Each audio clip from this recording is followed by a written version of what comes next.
रजब भट्ट की video leak हो गई।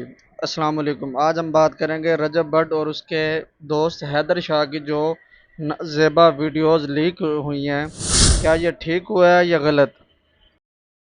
जो लोग ये वीडियोस शेयर करते हैं या लीक करते हैं, मुझे उन लोगों की समझ नहीं आती।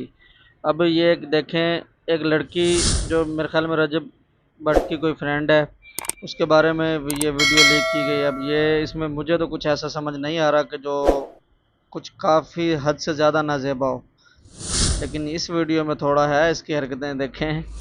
हाँ। नहीं तू समझा नहीं।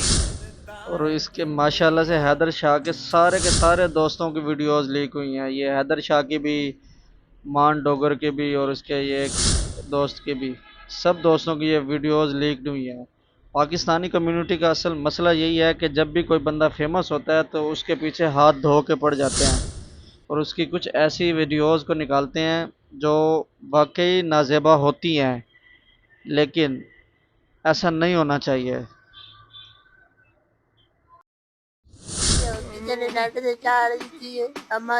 आप लोग कमेंट्स में ज़रूर बताएं कि ये वीडियोस खुद लीक करवाते हैं या इनकी कोई जो हसद करते हैं इनसे वो लीक करते हैं। वीडियो अच्छी लगी हो तो वीडियो को लाइक करें और चैनल को सब्सक्राइब करना ना भूलें। Thanks for watching.